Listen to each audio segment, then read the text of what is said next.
Pinagpalang araw po sa inyong lahat. Welcome muli po sa Likhasa Podcast kung saan nandito po tayo upang magbahagi ng mga nakaka-inspire na mga kwento. Sabi po ng 1 Corinthians chapter 13 verse 13, may tatlong bagay na nananatili, ang pag-ibig, pananampalataya at pag-asa, ngunit ang higit sa lahat ay pag-ibig. Nandito po tayo ngayon sa panibagong episode ng Likhasa Podcast kung saan meron po tayong isang guest na makaka-inspire sa kwento niya kung paano siya lumakad kasama ang Diyos sa pamagitan ng kanyang pananampalataya at kung paano niya naranasan ang wagas na pag-ibig ng Panginoon.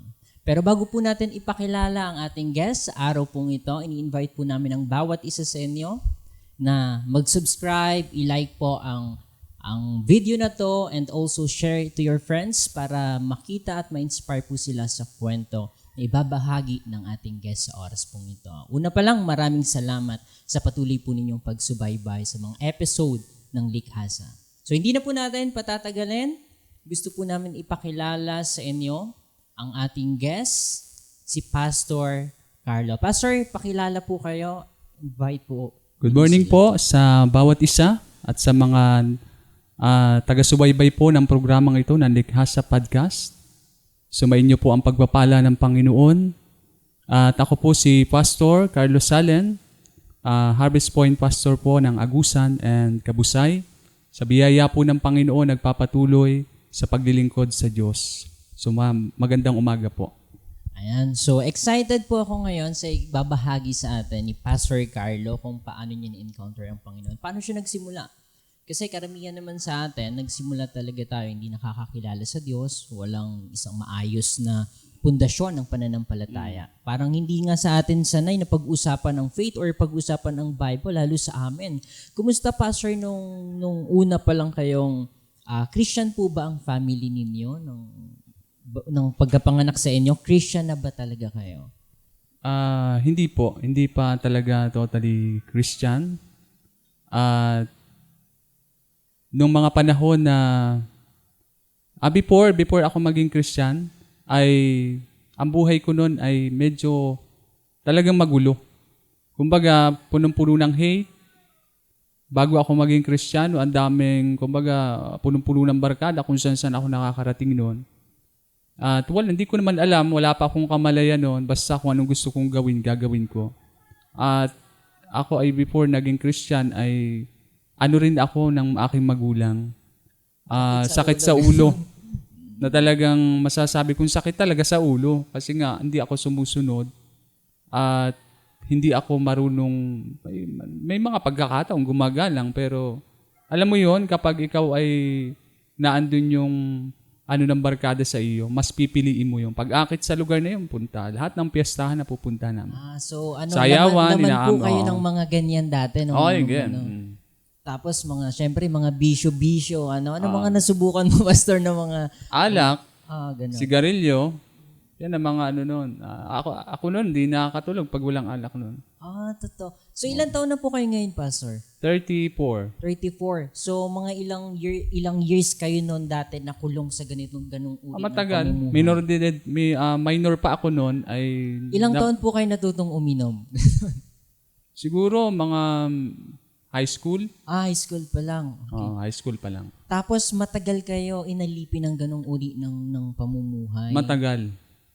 Hindi naman po kayo na-involve sa mga away, mga Ay, may mga pagkakataon nun kasi mga kaibigan ko, kabarkada ko, ay kapag nalasing na yung tinatawag na galas. Ilang taon po kayo, nung pumasok na kayo sa relationship, ilang taon po kayo nag-asawa? Christian na ba kayo nung pagpasok po ninyo? Hindi pa. Hindi pa ako Kristiyano nun. Mga minor pa rin siguro ako nun. So, hindi mo pa nakikilala ng Panginoon pumasok ka sa isang relationship? Hindi pa. Yung napangasawa niyo po, Christian na ba that time? Hindi pa. Hindi pa rin. Hindi pa So, rin. ano pong kwento? Paano kayo nagkaroon ng transition from unbeliever to believer? Anong na-experience niyo nung mag-asawa pa kayo na hindi pa kayo mananampalataya? Before kami makakilala sa Panginoon, kasi nagtatrabaho ako sa Manila noon, sa Mandaluyong. Sinama ako nung aking bayaw doon. Manila boy pala to si Pastor. Sa Mandaluyong, na nagtrabaho doon sa building. Ang aking nun, parang electrician B nakalagay dun sa aking ano. So, ang aking asawa, nagcha-church pala. Hindi sinasabi sa'yo na nag-a-attend ako sa ganito. Alam ko, pero parang di Parang naman wala ako kang interesado. pakialam, okay, ganun. Hindi ako interesado nun. Sige, okay lang naman sa akin. Wala pang impact yun sa akin. Para bang, namang malay ko nun kasi nga hindi pa ako naka-experience nun. So sige lang, ganon ang aming ano. Pero one time umuwi ako at hindi pa rin naging Christian. Kumbaga, inuutay-utay ako ng asawa ko. Na Sharon, ganito. Ano pong naramdaman ninyo or naging parang masasabi mo sa kanya nung unang beses niyang shinare sa inyo ang gospel? Wala pa rin impact sa akin. Walang impact sa inyo. Hindi ako interesado ay. Hindi mo naman siya inaaway. Parang- wala akong pakialam sa Oo. ganyan. Hindi naman. Basta bahala ka, mag-share ka, pero hindi ako interesado. Pero Parang ganun nag-share ang na aking talaga nagiging siya na, ganito kailangan mo to. nag-share. Paano nagkaroon ng transition? Paano ka ngayon nagkaroon ng interest? Subukan ko kaya itong sinasabi Nung mo. siya ay mag-abroad. Nag-abroad siya. So, nung nag-abroad po siya, nandun pa rin kayo sa Manila.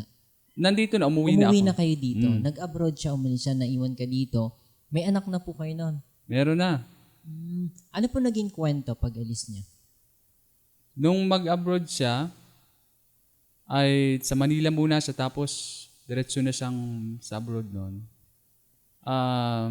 Nagulat na lang ako one time, pumunta ako dun sa lugar, kasi dun sa church na yun, sa Harvest Point, Agusan. Taga dun yung asawa ko. At dati na rin kaming tumira doon. So kilala rin ako ng mga tao doon. Kilala rin kami. So, anong pagkakilala ng tao sa'yo noon doon sa lugar na Ay yun? manginginom.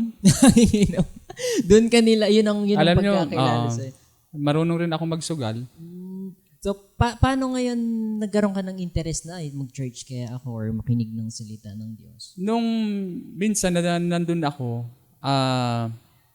yung pa ako dinala doon sa church. Yun na pong church na niyo na Oo, ngayon. siya yun. Doon na mismo. Siguro Tapos, mga 1 year pa lang yung church na yun doon. So, nagkaroon ka ng interest sa'yo na parang gusto ka mag-church. Hindi ka naman kinakausap ng asawa po ninyo nun during that time? Hindi naman. Mag-attend ka ng ganito. Oo, hindi. So, personal mo siyang decision talaga. Kasi nga, naghahanap ako. Sabi ko, bakit ganito ang buhay ko? 7 times a week ako nagtatrabaho. O 7 times a day a week. Tama? Opo. Wala namang nababago. Tapos ang mga anak ko noon, lagi may sakit. Rugado sa mga antibiotic. Tapos alam mo yun, ang hirap pag parang So, wala kang malapitan. Pakiramdam mo empty ka during Oo, that time? parang ubos na. Yun talagang walang-wala ako. Tapos umiiyak ako sa Panginoon. Hindi kumbaga, para bang nasisiraan na wala naman akong kinakausap, yung sarili ko lang. Sinasabi ko, Lord, tulungan mo po ako. Pero hindi ko alam kung paano nga yung paglapit. Basta sinasabi ko sa Lord, tulungan mo ako, Panginoon. Yun ang sinasabi So, ko. nag-start ka pong lumapit sa Diyos nung dumanas ka ng parang empty ka. Oo, yun talagang kawalan sa buhay. Tapos, after mo po mag-church na gano'n, naka-attend ka, tuloy-tuloy na po yung pagdalo ninyo sa gawain. Tuloy-tuloy na yun. Walang patid yun. Kasi nga, merong talagang hindi ko malimutan yung nasa Isaiah. Nung ipinabasa sa akin yun ni Pastor. Yung Isaiah 1:18, halik kayo, magliwanagan tayo, gaano man karami ang inyong kasalanan. Doon ko naunawaan na meron pang palang pagpapatawad. Meron palang bagong buhay na ino-offer ang Panginoon. Kasi wala naman sa akin naniniwala noon. Kahit nga magulang ko, hindi na sa akin naniniwala kasi madalas ako nagsisinungaling. Pinapag-aral ako, alam mo kung anong ginagawa ko. Yung bag ko iniiwan ko dun sa may, dun sa may Nyugan. Sa may bahayan doon. Tapos, lilikaw lang ako. High school ako noon. O ganun ang buhay ko. Kaya, ang tagal ko bago nakaalis doon sa, parang first year yun, second year. Parang nakadalawang ulit ako noon. Tapos dito na ako nag-aral sa CNC. Anong pinaka naging challenge po ninyo nung lumalapit kayo sa Panginoon? Ano yung pinaka naging mahirap na part sa inyo? Since galing kayo sa ganitong uri ng pamumuhay, tapos nag-shift kayo sa ganito, nakikita ka na ng tao na, oy, nag-church na to, di ba ganito ito dati? Anong sinasabi o naririnig mo sa ibang Marami akong narinig. Unang-una, ang pamilya, siyempre. Kukontra yan, nagkontra. So, naging, kung magaganon, tinanggap ko at pinagtiisan ko. Marami kang marinig sa iba, lalo pag may Bible kang dala. Tatawanan ka ng tao. Kaya nung una, tinatago ko para hindi ako tawanan. Tapos minsan may nagsabi pa sa akin, sigurado ka na ba dyan sa desisyon mo? Yun ang sinasabi sa akin. Hindi nila ako mimik. Pero nung nauna, sasaktan ako kasi bakit ganito? Gusto ko magbagong buhay. Bakit ganito ang nagiging impact? O bakit ganito ang sinasabi nila sa akin? So paano po yun halimbawa na nag-church na kayo? Hindi ba kayo inaakit ulit ng mga kainuman mo dati na nakikita ka? O ba't nagaganto? Oo, meron. May nag-aakit. Pero ang lagi kong sinasabi, galing na ako dyan. Yun agad ang paninindigan ko. Galing na ako dyan kasi nga gusto ko magbagong buhay. Pero dati gusto ko na talagang alisin. Ang problema, pag na yung mga barkada mo, makita mong gano'n, maano ka na naman. Parang nahihirapan tayo, ano? Mm-mm.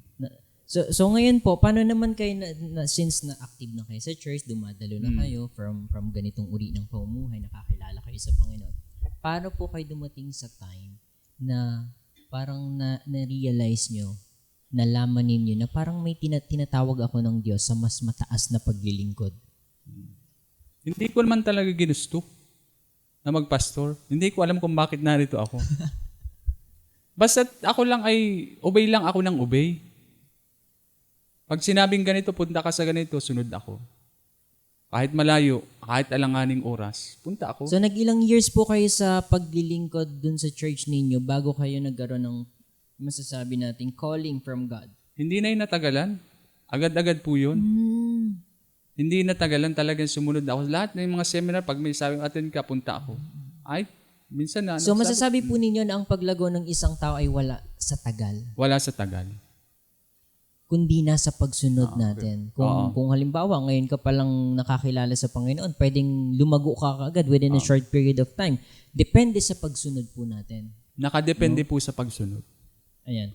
So, ngayong, yung asawa po ninyo na nasa ibang bansa, nalaman na nag-attend ka na ng Oo, church. nalaman niya.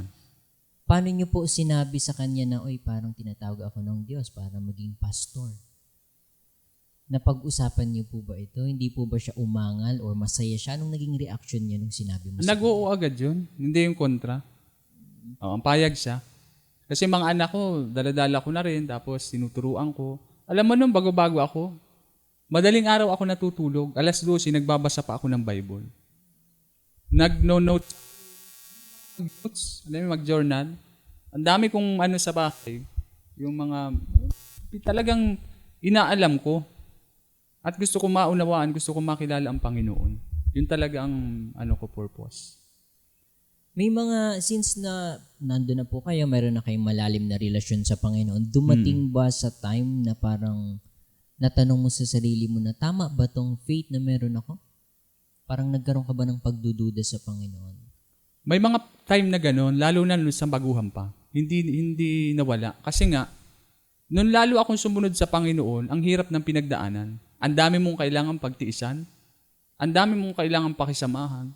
Ang dami mong kailangan gawin para masabing ikaw talaga ay naglilingkod sa Panginoon, na masabing ikaw ay anak ng Diyos, isang Kristiyano. Ano po yung pinakamahirap na pinagdaanan ninyo nung sumusunod na kayo sa Panginoon? Kapag yung bang hindi mo, dito, ng mga nakarang years, namatayin kami ng anak, tapos ay, alam mo yun, hindi mo maibigay material yung pangailangan ng iyong mga anak. Maraming nag-aakala na, ay, pastor yan, ang sarap ng buhay niyan. Ang pastor yan, maraming pera yan. Pero hindi.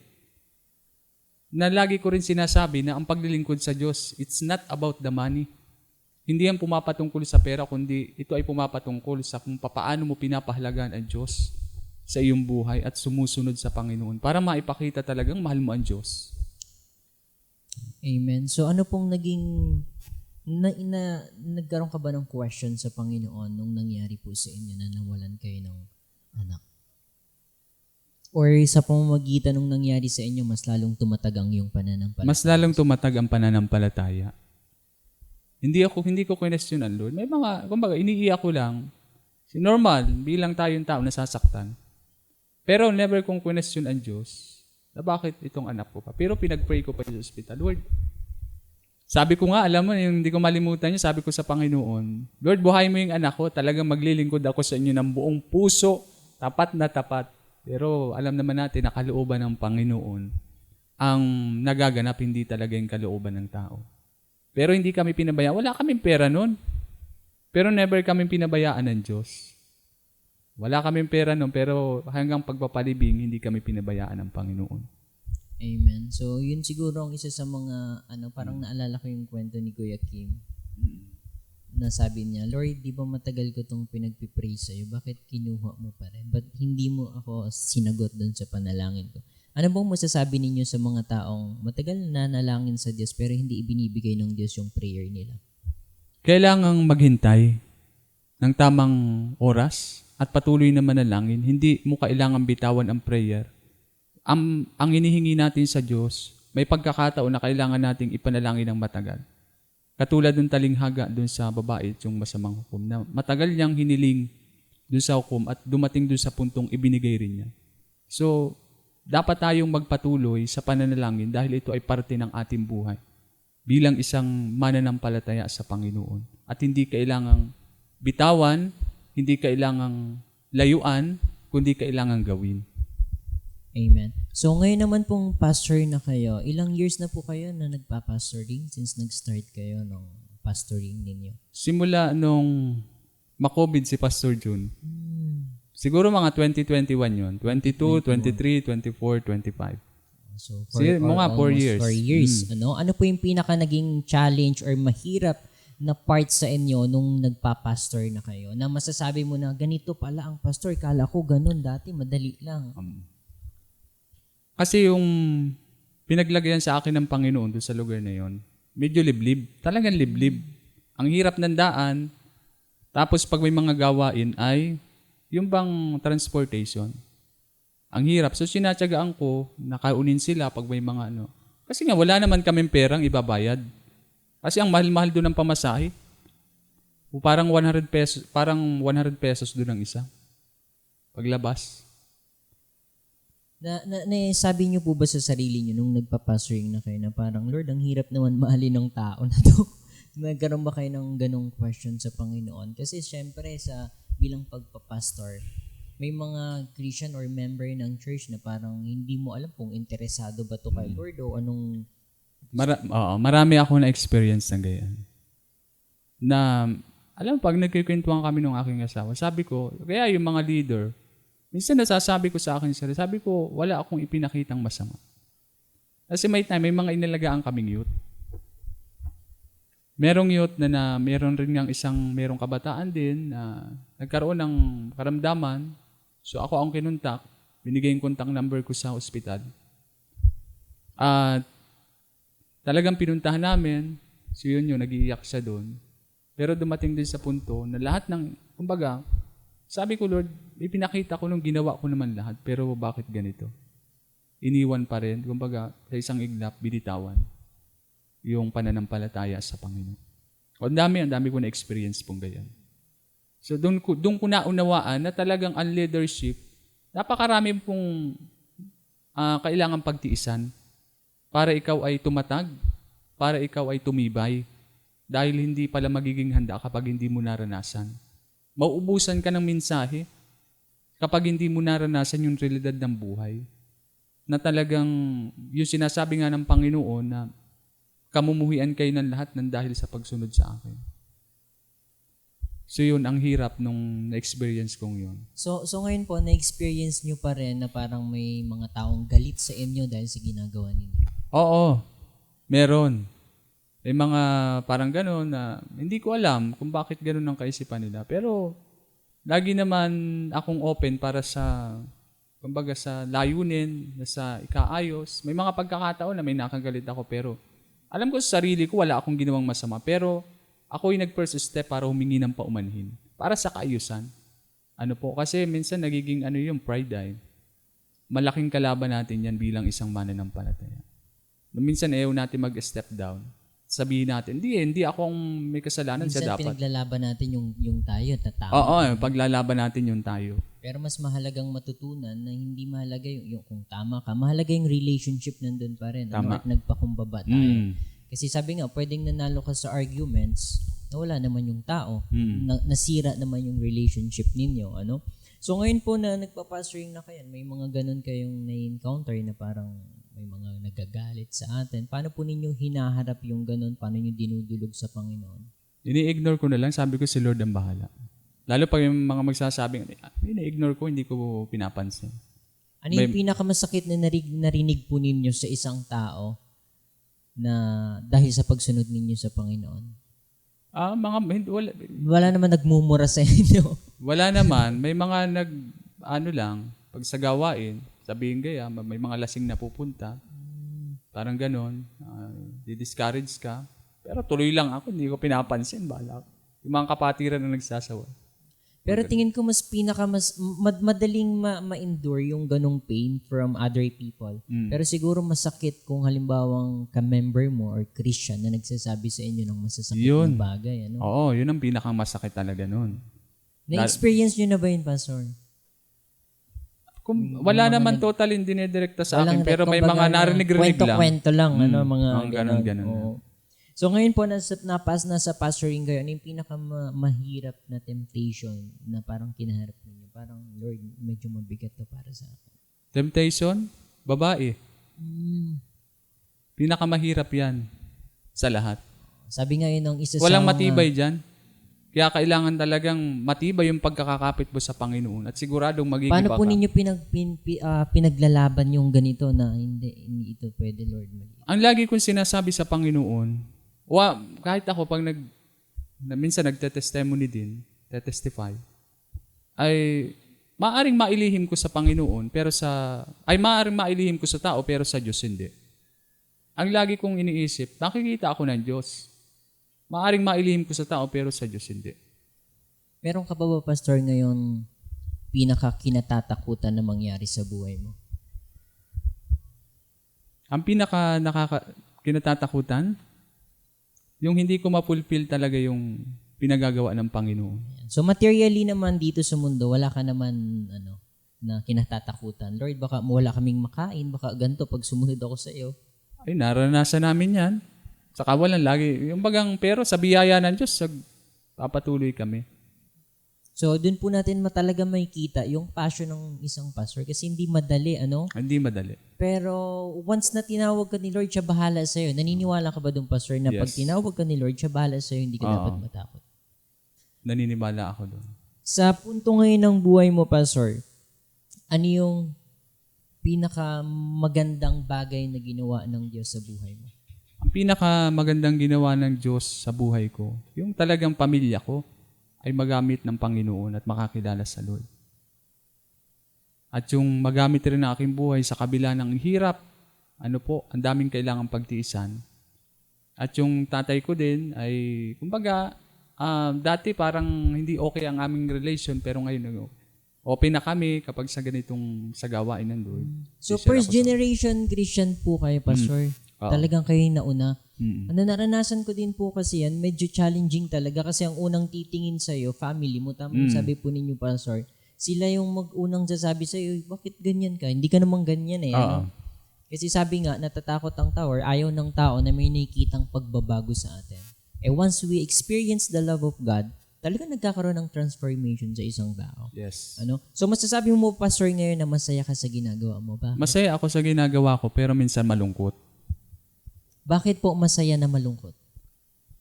Alam mo, ang kaligayahan ko, lagi ko, yung sinasabi ko rin, makita ko lang yung mga kapatiran na nababago ang buhay at talagang lumalago sa paglilingkod o sa pananampalataya, masaya na ako doon. Kahit, kumbaga, masaya ako kahit walang laman ang wallet ko, masaya pa rin ako. Dahil hindi pala material na bagay ang nagbibigay ng kaligayahan sa tao, kundi yung pagmamahal ng Diyos. Amen. So, may kita po natin, para sa lahat ng mga viewers natin, kung meron po kayong pastor, nag-attend kayo sa church, ang mensahe po namin na maibibigay namin siguro sa inyo ngayon, mahalin po natin ang mga pastor natin. Kasi ang kasiyahan ng pastor ay makita ka na mag-grow. Tama ba, Pastor? Tama. natutuwa ang pastor pag nandyan ka, active ka sa gawain, pag nagbabasa ka ng Bible, pag may mga memory verses ka, yun po ang kasiyahan ng mga pastor. Kaya sabi ni pastor, hindi naman talaga sa pera ang kasiyahan ng mga pastor. Tama. Nandun sa miyembro, nasa paglago nila. Tama ba, pastor? Amen. Naranasan po ba ninyo na walang-walang ibang tao, tapos meron kayong kaunti, ibibigay nyo pa yung meron kayo? Marami pong pagkakataon.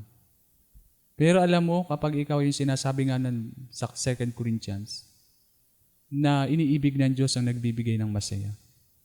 Marami pong beses ako naka-encounter noon. Pero di ko sinasabi sa mga tao. Kumbaga, dito lang, nagtanong ka ay.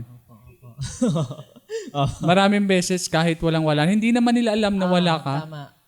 Kahit yun na lang ang bigyan, talagang mapipilitan ka. Lalo Kasi minsan talaga, ang tingin sa atin kasi ng tao, di ba parang, ay hindi, may pera to si pastor, may mga sponsor siguro ito, malaki siguro nakukuha nito. Oo. Wala po, hindi po mayaman, ano? Siguro kung may mga nagpipreach dyan ng mga, yung tinatawag na prosperity gospel, ano, hindi po tayo ganun. Ang heart po talaga ng mga kapastoran natin dito, walang iba, kundi yung makapaglingkod. Tama ba, pastor? Siya. Andun ang kasiyahan eh. Paano ka nagkakaroon ng parang ay masaya ka sa ganitong area? Ano yung nakikita mo na ginagawa ng member mo na nagbibigay sa iyo ng kasiyahan? Kapag yung nakakapag-akay sila, papalapit sa Panginoon, masaya na ako doon. Ano po, yun ang, basta yun, masaya ako noon, lalo na pag nasa gawain, kasama-sama kami, ay masaya ako. Paano po ninyo binabalance yung siyempre may family kayo, may anak kayo, tapos yung pagsiserve ninyo sa Panginoon? Paano ninyo siya binabalance? Dumating ba sa time na parang napapabaya mo na ang family mo, kakaserve mo? May pagkakataon na ganun. Kaya nga, napakahalaga ng oras. Kasi tulad yan, dalawang church ang... dalawang church ang hinahandle ni Pastor. Hinahandle ko po, buong Sunday, busy. Tapos ay pag may prayer meeting, Huwebes dito, tapos Tuesday dun sa isa. Tapos Monday, meron po dito na moral recovery program sa barangay. At may mga iba pang pagkakataon, mabisita ka, ibang days. So talagang ang hirap, may pagkakataon na ganun. Paano niyo po sinisingit yung bebe time niyo? Siyempre, hindi dapat nawawala, di ba? Kasi akala nila, yung pastor na to, wala na tong time sa pamilya. Siyempre, hindi mo wala. Kasi dapat, sabi nga, ang first ministry natin, yung family natin. Unang-una yung asawa mo, pastor. Yun ang una. Paano po ninyo ini-schedule? Anong usapan? Minsan ay parang nag-ano na siya, napapabayaan ko na siya, parang ganon. So, naghahanap rin siya ng time kasi nga, ako iubos lagi ang oras. Alam niyo, pag dadating ko sa bahay, minsan ma-pray kami ng mga anak ko doon sa bago matulog, share, tapos pray kami. Pag higa ko niyan, tulog na ako. Madali ako makakatulog dahil sa pagod. So, kaya ano po masasabi ninyo, Pastor, sa paghanap ng partner? Kasi medyo mabigat ang role ng pastor's wife, Kasi kung ganun, busy, wala masyadong time sa'yo. Ang sabi, ang babae daw, more on emotional yung needs nila. Paano po ninyo napupunuan niyo? Or ano masasabi ninyo sa mga naghanap ng partner? Anong mensahe ninyo sa kanila? Kasi, for example, ang partner na bibigay sa kanila ni Lord, Pastor, ano yung dapat nilang ihanda? Dapat maging handa sa mangyayari na ang pastor ay maraming ginagawa. At importante rin na nasa likod ka niyan, sinusuportahan mo ang iyong asawa. Siyempre, alam mo yan na pastor. So, kailangan maunawaan mo na hindi na yan totally na nakapokus sa iyong buhay.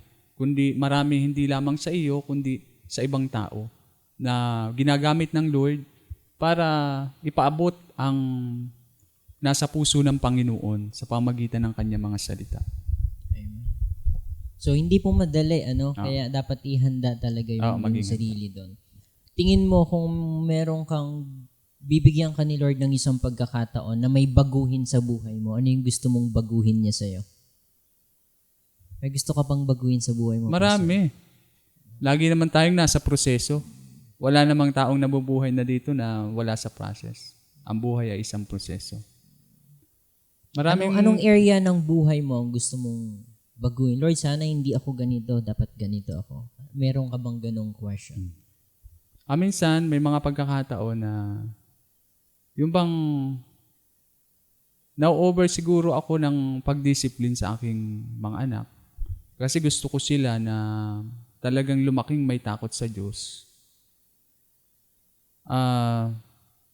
Minsan siguro, naiisip ko lang kapag nagagawa ko na na-over siguro. Ang ginagawa ko kasi, binabawian ko ng mga gadget ang aking mga. So minsan naawa naman ako kasi may mga research sila.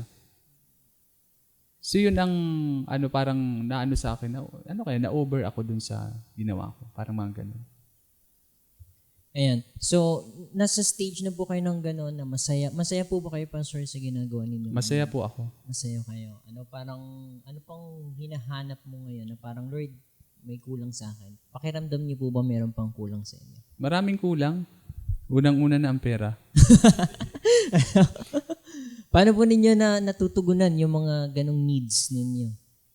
At anong masasabi ninyo, for example, sa family? Ano bang dapat i-consider muna pagpasok sa relationship? Dapat financially stable ba talaga? Ma-advise ninyo sa Kailangan munang kumbaga, kung talagang, kailangan muna may trabaho. Tapos ay paghandaan, yung magiging, di ba, siguro, kung may trabaho naman kay parehas, ay kailangan magpundar muna para hindi nakasama sa magulang. Na kailangan talaga ay pagpasok sa relationship, hindi na dapat nasa poder ng magulang. Ano po yung tingin ninyo sa mga kabataan ngayon na kinakaharap nila na nag-struggle ang mga kabataan sa panahon natin ngayon? Ang kinakaharap ngayon ng mga kabataan? Kabataan pa ba ako? Sa ano po ninyo, sa church ninyo, anong mga nakikita ninyong problem sa loob ng simbahan when it comes to faith ng mga kabataan? When it comes to faith, ay yung kanilang barkada, yun ang naobserbahan ko din sa mga friend, na maraming mga Kristiyano ang nahahatak ng mundo. Walang matibay na kabataan kapag ang kasama mo ay ilalayo ka sa Panginoon. Kasi nasabi doon sa 1 Corinthians 15:33, kaya ingat kayo, ang masamang kasama ay nakakasira ng maganda pang ugali. Ano pong mensahe na masasabi po ninyo sa mga kabataan patungkol sa faith since nakita po ninyo ang mga challenges na kinakaharap nila patungkol sa faith? Ano pong gusto ninyong encouragement sa kanila? Kailangan ang mga kabataan ay mas lalong lumapit sa Panginoon. Dahil alam naman natin na mga kabataan ay, kumbaga, andali, mapusok. Kailangan huwag kalilimutan na ang Diyos muna ang mahalin mo. Dahil ang Diyos ay unang nagmahal sa iyo bago yung iba. Minahal ka ng Diyos, kailangan ay magkaroon ka rin ng panahon sa Panginoon. Hindi lamang kasi ang mga kabataan ngayon ay yung mga jowa-jowa na sinasabi. Maraming mga kabataan ngayon ang ganyan ang nagiging takbo ng buhay at napapalayo na sa Panginoon. Kasi siguro parang naging standard na ng mundo na gusto nilang, kasi uso ganito, may Kung anong uso yun ang nilalakaran. ma-flex natin sa Facebook, So, naging part siguro na hindi dapat, kundi ituon muna natin yung love natin kay Jesus. Sabi ko nga, hindi mo matututunang mahalin ng ibang tao pag hindi mo muna naranasan yung pag-ibig ng Diyos. Amen. Kasi yung pag-ibig lang na maibibigay mo sa iba, yung pag-ibig lang na tinanggap mo. Ang pag-ibig lang na maibibigay mo sa iba, yung pag-ibig lang na naintindihan mo. Ang pag-ibig lang na maibibigay mo sa kanila ay kung ano lang yung pag-ibig na meron ka. Kaya kapag kapos tayo sa pag-ibig ng Diyos, nagiging kapos ang pag-ibig natin sa ibang tao. Nagiging self-centered tayo. So yun ang na-encounter ninyo, Pastor, sa mga kabataan ngayon. Ito po tanong ko sa inyo, takot ba kayo na mamatay? Any moment, kasi hindi naman natin hawak ang buhay natin . Hindi ako takot babatay. Bakit po hindi kayo takot? Kasi naniniwala ako na sa katiting na pinapagawa ng Panginoon, dumbaga sa napakalaking misyon na ipinapagawa ng Panginoon, naniniwala ako, hindi ko itinataas ang aking sarili. May nagawa ako kahit katiting. At naniniwala ako na talagang He is my Lord and Savior. Na alam naman natin yun, nasa John 14:6. So hindi ako natatakot. Na kahit nasa ganitong, minsan nasasabi ko rin yan pag ako nagtuturo. Hindi tayo habang panahon magkakasama. Darating ang panahon may mauna sa atin o maaring ako. Yun ang sinasabi ko. Pero kailangang magkaroon tayo ng interest din sa sinasabi ng Panginoon upang talagang masabi natin o naandun talagang assurance na magkakaroon talaga tayo ng kaligtasan. Ano pong masasabi niyo sa mga taong natatakot? Kasi may mga taong takot pag-usapan ng kamatayan. May mga taong, wag natin pag-usapan yan, nakakatakot yan. Ano pong masasabi niyo sa mga taong parang takot pag-usapan pagdating sa kamatayan? Hindi dapat katakutan ng kamatayan dahil realidad yan ng buhay. Ng ating katawan ay talagang may hangganan. Pero yung buhay na ibinigay ng Diyos, na sa kabilang buhay ay walang hanggan po yun. So hindi dapat katakutan ng kamatayan, lalo-lalo kapag naunawaan mo na si Jesus pala ang sagot sa iyong buhay, hindi ka matatakot na mamatay. Nagkakaroon lamang ng takot dahil yan ay inilalagay ng dyablo. Na ingatan mo ang iyong buhay, pero sinasabi ng Lord, sino mang magbigay ng buhay sa Kanya, alang-alang sa Panginoon, ay siyang magkakamit ng buhay. Ayan, yun po siguro ang pinakamagandang lesson na makukuha rin natin ngayon. Huwag tayong matakot sa kamatayan kasi doon tayo papunta lahat. Hindi natin may iwasan yun. No.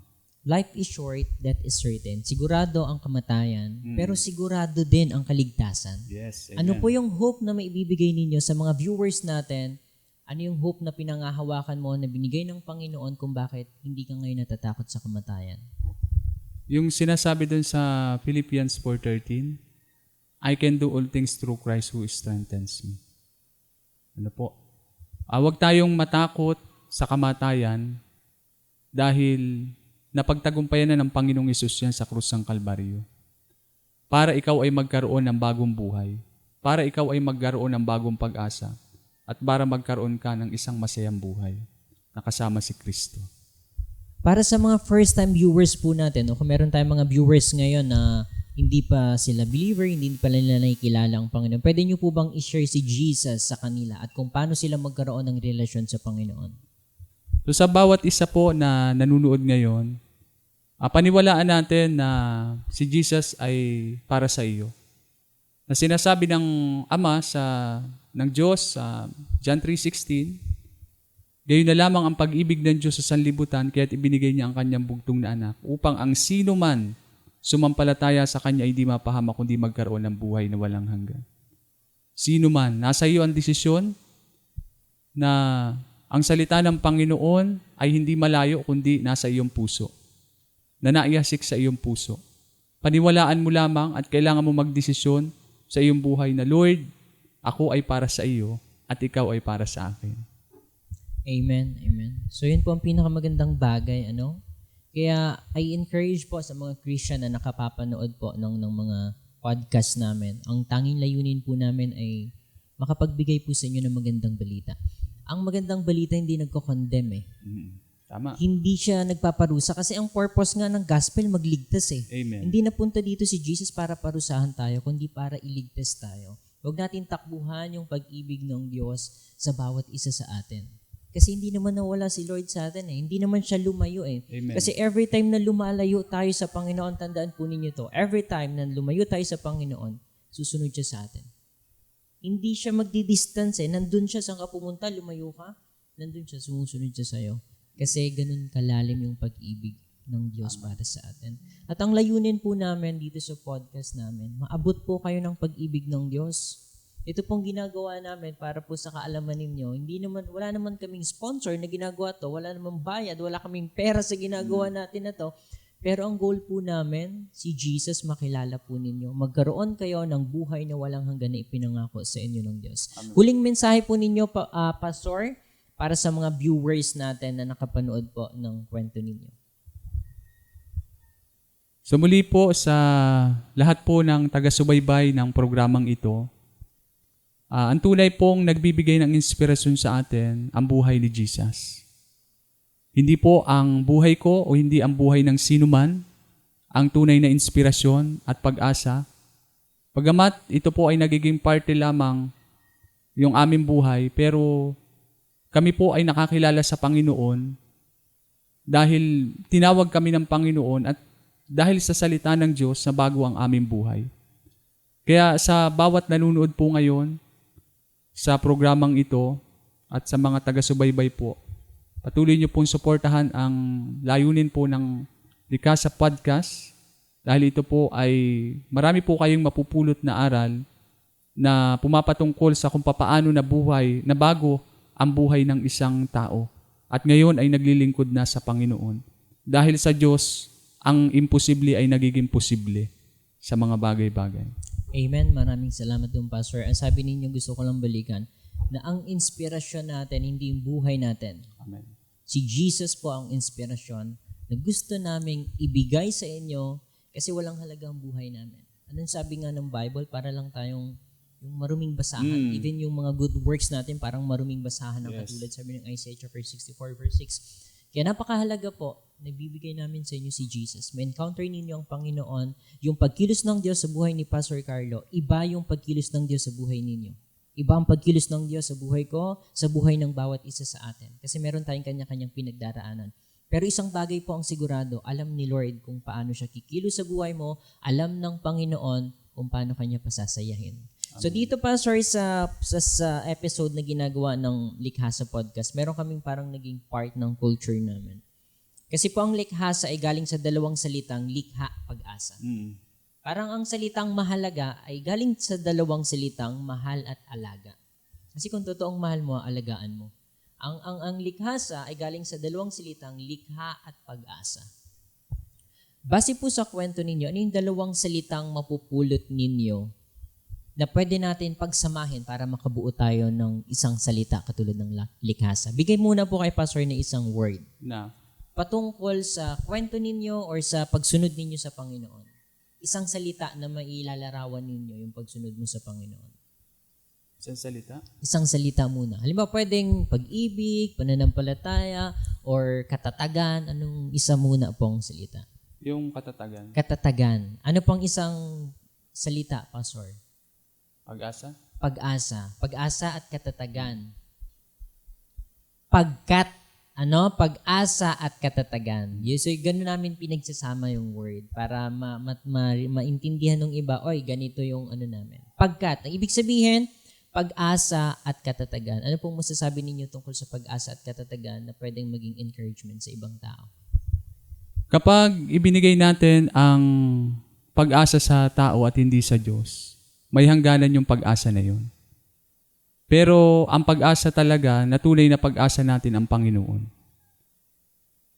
Kung meron tayong mga tao na siyempre naging inspirasyon natin, tinuturing natin nagbibigay ng pag-asa sa atin, kaya tayo nabubuhay. Meron pong higit na kailangan maunawaan natin at yun ang katotohanan na ang Diyos ang nagbibigay ng tunay na pag-asa sa atin. At patuloy tayong magkaroon ng katatagan dahil ang pananampalataya ay hindi lamang nakukuha sa isang araw, 2 buwan, 1 taon, ano paman. Ang pananampalataya, ito ay tumatatag habang ikaw ay nabubuhay at habang ikaw ay nananalig sa Panginoong Diyos. Amen. Ang ganda ng Pastor. Huling part na lang po na gagawin natin. Pwede po ba kayo magbigay ng pangalan ng at least 3 tao na pwede namin isalang in the future na podcast namin dyan sa kinauupuan ninyo? Meron ba kayong 3 tao na kilala na pwede namin i-invite na nakikita po ninyo na ang kwento nila ay nakaka-inspire na pwedeng makapagbigay ng kalakasan para sa iba? Meron. 3 lang Apo, 3. Ang dami sana, 100. Madami sana, 100. 3 lang po. Yung pinaka-best 3 ninyo na parang, ang ganda ng kwento niya. Yung si Sir Perry, lalaki. Sir, okay. Oo. Sino pa po, Pastor? Pastor Eman. Pastor Eman. Ayan. Pastor Eman, sunod ka na dito. Sino pa po? Pastor Nestor. Pastor Nestor, for Harvest Point? Isa-isayin namin kayo Harvest Point, So kayo po ang sunod namin isasalang, mag-invite po namin kayo. Papadala po namin sa inyo ang solicitation letter. Joke lang. So maganda po kayo. Maraming salamat po, Pastor. Ano pong gusto ninyo? Pwede nyo po bang invite yung mga viewers natin na manood, mag-subscribe sa ating YouTube channel? Muli po, kayo po ay aming inaanyayahan na manood, mag-subscribe po dito sa Likhasa Podcast dahil ito po ay kwento ng buhay ng mga mananampalataya na before ay hindi mananampalataya, ngayon mananampalataya na nabago ang buhay dahil sa Panginoon, dahil sa salita ng Diyos.